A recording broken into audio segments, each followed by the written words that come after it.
Quiero que le prestes mucha atención a este video porque el cáncer de colon viene creciendo de una manera impresionante en el mundo y es absolutamente silencioso. Es un cáncer que nos toma por sorpresa porque casi nunca avisa a tiempo y cuando por fin nos damos cuenta muchas veces ya es tarde. Al final te voy a explicar cómo funciona realmente tu colon, cómo se empieza a formar este cáncer paso a paso y cuáles son las señales tempranas que no deberías ignorar. Sobre todo, cuál es la herramienta más poderosa que existe hoy para prevenirla. Soy Diana Tafur, especialista en neurorehabilitación. En Mindy traducimos la ciencia del cuerpo en información que puedes usar para cuidarte de verdad. Vamos a entender qué hacer para tener una buena prevención y conectar realmente con el movimiento de nuestro cuerpo, cambiando cosas por completo. Lo primero que quiero desmentir es una creencia muy extendida, que el cáncer principalmente es genético. A mí también me enseñaron eso durante años. La evidencia solo confirma que entre el 5 y 10% de los cánceres de colon tienen un origen puramente genético o hereditario. La gran mayoría tiene un origen multifactorial, es decir, depende mucho más de lo que yo hago día a día, de los hábitos, más allá de la información que tengo escrita en mis genes. Aquí entra un campo fascinante de la ciencia llamado epigenética, que estudia cómo el entorno determina si un gen se enciende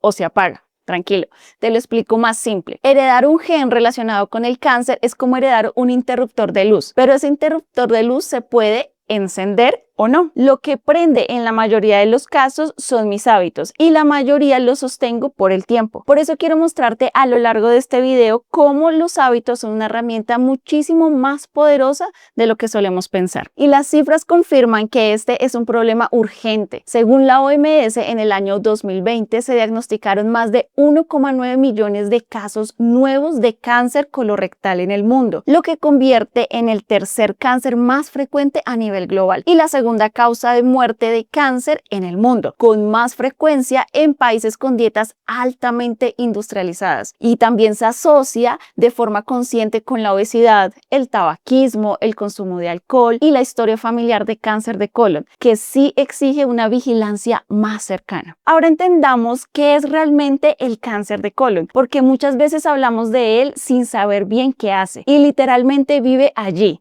en nuestro segundo cerebro. El colon es la parte final del intestino grueso. Entonces, ¿para qué sirve? ¿Qué funciones tiene verdaderamente? La primera es la absorción del agua, del contenido que llega desde el intestino delgado a la medida que recorre el colon ascendente, transverso y descendente, y se va compactando hasta que llega al colon sigmoide y al recto y forma la materia fecal. La segunda, quiero que porfa nunca la olvides. El colon alberga la microbiota más abundante de todo el cuerpo y ahí mismo se recubre todo tu tracto digestivo y vive el sistema nervioso entérico, una red de cerca de 100 millones de neuronas, más de las que tenemos en la médula espinal. Por eso la ciencia lo llama el segundo cerebro. Y no es una metáfora bonita, es una red neuronal real, capaz de producir más de 30 neurotransmisores distintos, los mismos tipos de moléculas que pasan de tu cerebro para pensar, sentir y seguir regulando tu estado de ánimo. Y la tercera función es que en tu intestino se produce entre el 90 y 95% de toda la serotonina de tu cuerpo y ese neurotransmisor que asociamos con el bienestar y la regulación emocional. Es decir,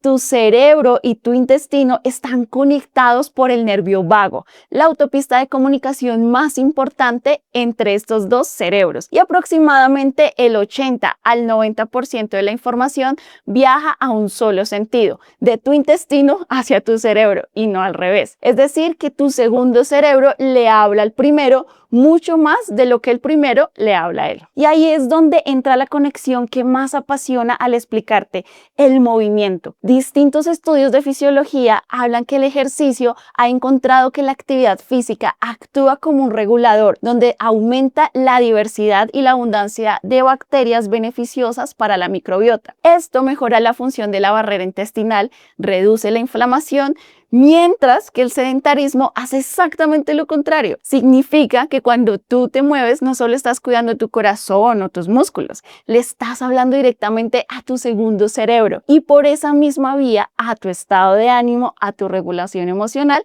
y a tu claridad mental. Así que la próxima vez que sientas ansiedad, cambios de ánimo o la famosa sensación en el estómago, antes de algo importante recuerda, no es solo una expresión, es tu segundo cerebro literalmente comunicándose con el primer cerebro. ¿Cómo se empieza a formar este cáncer? Imagina la tubería de tu lavamanos. Por ahí debería bajar solo agua y jabón. Pero si un día empiezas a vertir aceite caliente y químicos, el revestimiento se daña, se deforma hasta que se perfora. En tu colon pasa algo parecido. Y aquí quiero que conectes lo que ya sabes sobre tu segundo cerebro cuando por años bajan alimentos ultraprocesados y con muy poca fibra. Ambos caminos empiezan y terminan en el mismo lugar. Rompen la estabilidad de la microbiota. La ciencia lo llama disbiosis y no es un detalle menor, porque un intestino en disbiosis se inflama y una inflamación sostenida en el tiempo es uno de los ambientes donde más fácil algunas de las células del colon empiezan a cambiar. Lo primero que suele aparecer es un pólipo,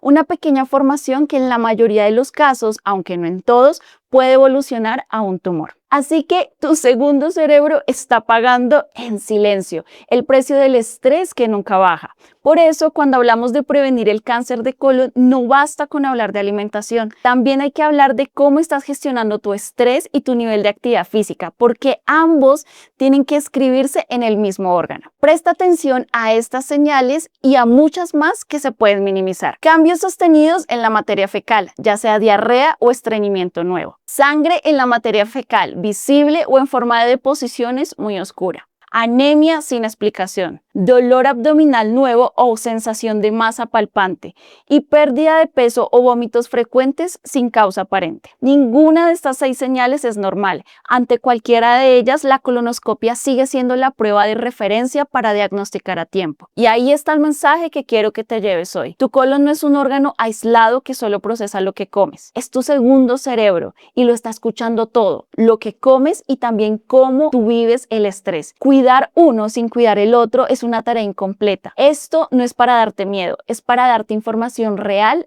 y asequible. Si este video te sirvió, compártelo, dale like y suscríbete en Mindy para que sigamos construyendo la ciencia aplicada a tu cuerpo y a tu mente. Nos vemos en el próximo video. Espera, no te vayas. Aquí hay mucha más información que puedes disfrutar y YouTube te la está recomendando. No te la pierdas, ingresa aquí.